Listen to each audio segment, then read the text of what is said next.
I think he wants me to do it again. Hey, we're live. Hello, Rosemary Cunningham here with another expert interview, this time with Natasha. And Natasha, you like to be called Ash, don't you? Yes. Yeah, has created these amazing knickers, and these are specifically for women after abdominal surgery, especially C-section. And I'm an ex-nurse, and in my previous life as a complementary therapist, I used to work with lots of pregnant ladies, so this really interested me. So I thought, let's get Natasha on, because these are vegan and they are antibacterial. And I was, interesting. So, Natasha, tell me, what made you create these beauties? Tell us your story. Well, it was like a personal story, really. So my background is fashion and textiles for women's wear. But I wasn't in the industry when I fell pregnant in 2012.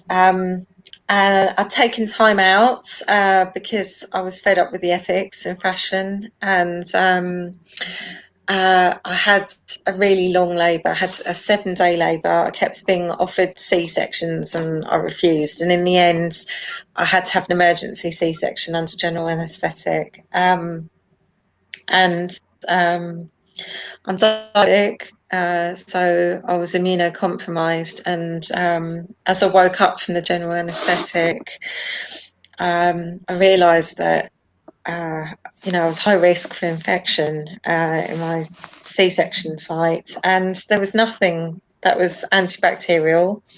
I couldn't drive for 5 or 6 weeks legally, so I couldn't get out to the shop. The midwives were saying, "Oh, you can go out to the shops and get a pair of knickers." Well, I was in a hospital for the best part of a week, so that wasn't an option.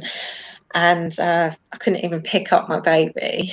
There was nothing that was ethical. There's nothing vegan to fit in with my religious beliefs. I was concerned about, eco issues. I wanted all the packaging to be eco. A good set of C-section knickers can help reduce the pain because they kind of like cuddle you, and there's boning in there which can help with something called diastasis recti, which is like not the C-section, the 6-pack separation. So I needed all of these things, and it just wasn't on the market. And I just felt thrown on a scrap heap by society, and I stewed on it for a few years, and COVID happened, and I thought, I'm going to do it. I'm going to set up my own company. I'm going to go back into the fashion industry on my terms. It's going to be 100% vegan. Most of the dyes and clothes that we wear are not vegan. So I had to spend about 9 months searching for vegan manufacturers. And then the antibacterial agent, I found something that was antibacterial guaranteed for 50 washes. Wow. So I was pretty excited. But the thing was that I'd had a job at the time. I was doing admin for the NHS, and I was full-time, but I wouldn't have had money to pay for the knickers that I now sell. So right from the off, I thought, I'm going to make sure that I offer non-means tested sponsorship. So if anyone anywhere in the world comes to me and asks for free knickers, I organise sponsorship for them, no questions asked, because we don't know what financial position people are in, and these knickers are not a luxury. Brilliant. So how much are these a pair in the UK? So they're £29.99, and the postage is as cheap as I can make it with the insurance. So obviously it kind of depends on how many pairs you buy. I combine the postage and where in the world, but I certainly don't make like a markup on the postage. So yeah, I try to keep everything as cheap as possible, because I wanted to kind of aim it as much as possible for the working class. So I also, it's about to go on my website actually, I'm also offering a payment plan over 10 months, which is very little markup on the price, with Go Cardless, just because pregnancies aren't always planned. We don't always have partners to support us financially. So I wanted to, again, make them accessible. So. Wonderful, wonderful. And where does your sponsorship mainly come from? So literally everywhere. Any businesses, it's really interesting, the reasons behind the sponsorship. So I've had one CEO sponsor a couple of £100 because he felt bad about his wife having to go through C-sections because of his actions. So it was kind of like an amends to his wife. But literally from anywhere, but I would decline sponsorship from butchers or leather industry or something like that, but everyone else I would welcome sponsorship from. Brilliant. So just anyone who's aligned with the mission to help other women. So does it tend to be that someone has a baby and then they realise they need them, or are you trying to sort of help diabetic women or women who know they've got an immune compromised situation to get them in advance? Have you got a sort of a network of how are people finding you? My screen went funny then. It's a bit of everything, really. I mean, obviously, as a diabetic, I knew there was a high chance of C-section, but I hadn't had that on the birth plan. So that's why I do offer an option of if someone's willing to pay for it, I will offer same-day courier service. I think the most important thing is that the knowledge is there, that this product's available, so if they need it, they can get it urgently. So I did my market research and I interviewed a couple of hundred women, and about 40% of those had emergency C-sections. So you can't always plan a C-section.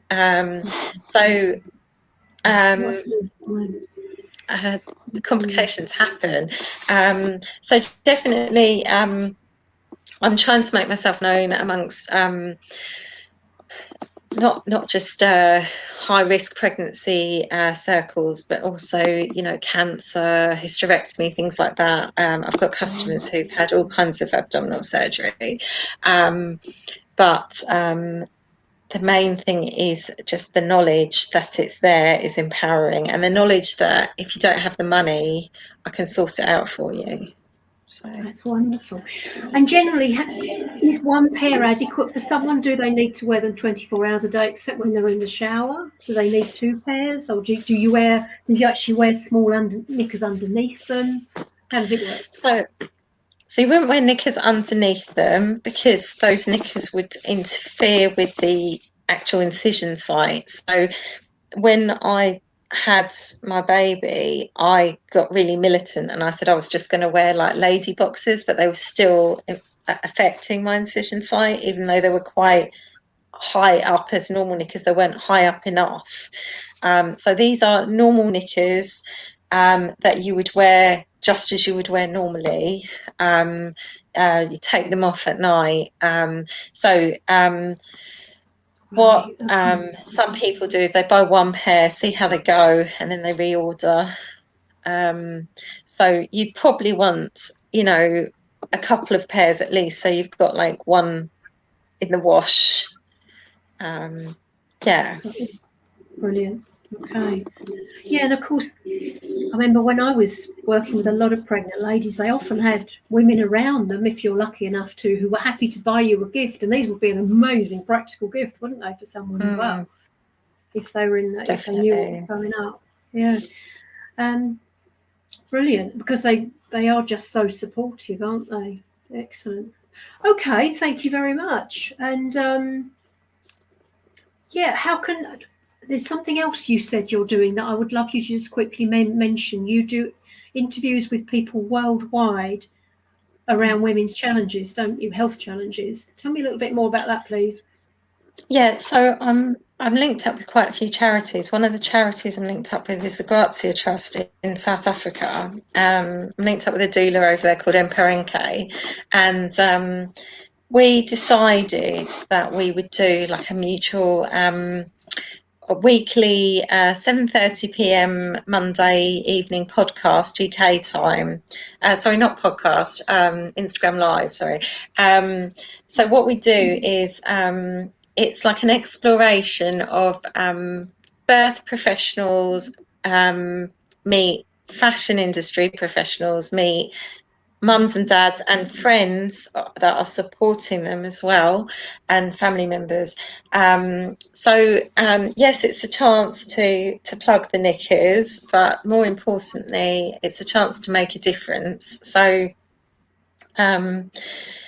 it's Baby Loss Awareness Week this week. So Monday just gone, we had a lovely bereavement midwife from Ipswich who came to talk on how we can help people when they say they've lost their baby.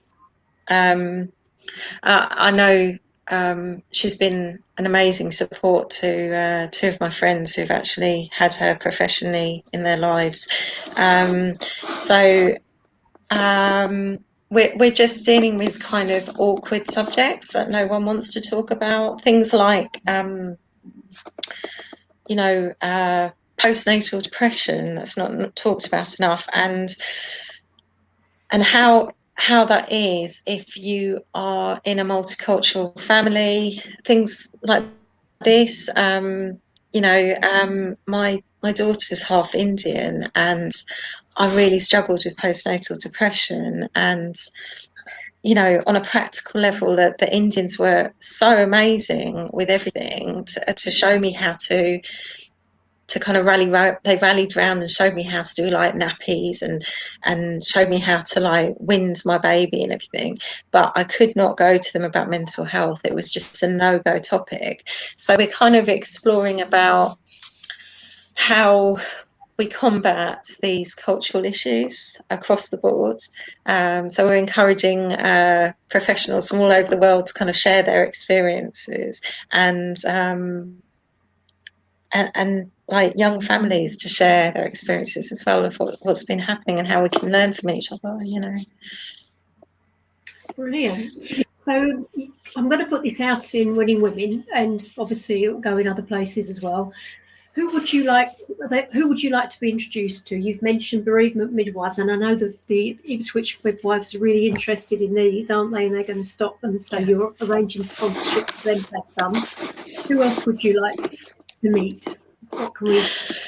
Well, I need stats to get into the NHS properly, to get into acquisitions. So I need to get contacts with people that would be willing to help me do medical trials. So I need contacts with gynecologists, obstetricians, midwives that would be willing to talk to me about getting their patients knickers, and talking to their patients about doing a survey about how they feel about my knickers afterwards, and giving me feedback on the product, good or bad, because I can't get into acquisitions without that data. Sure. Oh, interesting. Okay, great. I'm already thinking of my surrogate mum, Vera, has a very friendly gynecologist who we can show these to. Lovely. Wonderful. So where can people find you, Ash? So it's www.dandelionweatherstone.com, and the spelling is just under my name. It's the same handle for my social media. If you do need sponsorship, you just message me through there, or ring me. My phone number's on there, and I'll respond. Brilliant. And you've set up a Just Giving page, haven't you? So we can sponsor part of a pair of knickers. Yeah. Yeah, so I appreciate that. I mean, you know, my company's 13 months old, and you know, cash flow can be really tight for people, especially after COVID. So I wouldn't pressurise people to buy a whole pair of knickers. But even if someone just wants to donate £1, that would be amazing. So I have a Just Giving page that I can link up to this. If anyone wants to just sponsor a little bit towards a pair of knickers, that would be amazing. Wonderful. And the other thing is, for businesses, you're happy to put a credit on your website, aren't you, for a business that sponsors a pair? Was that right? Yeah, so what I do is I do like a flat rate, including VAT and everything, and postage globally. I do £35. They get a minimum of a minimum of 3 months website advert on my website. They stay there until the banner's full, basically, and then they get social media exposure. And then what happens is I ask the sponsee to contact the sponsor, and some amazing social interactions have happened because of that. I've had a sponsee that, you know, contacted a sponsor. The sponsor sponsored a pair of knickers because her friend had died of cancer, and she bought the knickers instead of flowers for the funeral. And the sponsee had bladder cancer. So they then had like quite a touching conversation about it. So on another level, apart from business, it's like socially amazing things are starting to happen just because of a pair of knickers. You know, conversations are starting to happen. So yeah, We women are amazing at supporting each other, aren't we? Yeah, I think women are. But once we get any competition out of the way, women are so phenomenal at supporting other women. Yeah, brilliant. Well, thank you so much. That's wonderful. Thank you so much. Let's put all your links in, and I'll see where we can share this interview. And yeah, and there are other designs for these, or is this where you're kind of going with them? So I've got loads of designs in my head, in my sketchbook, but at the moment, what's in production? I've got these ones, which are the green ones, and then I have got some plain black ones because some of my customers are a bit more reserved. The plain black ones have landed in a UK port now, so I'm just waiting to clear customs. So yeah. Beautiful. Oh, that's wonderful. Ash, thank you so much. It's lovely to meet you properly. And thank you. Yeah, let's get sharing and see who we can connect you up with. Oh, lovely. Thanks, Wonderful. Rosemary. Thank you very much. Pleasure. Bye-bye for now. Bye.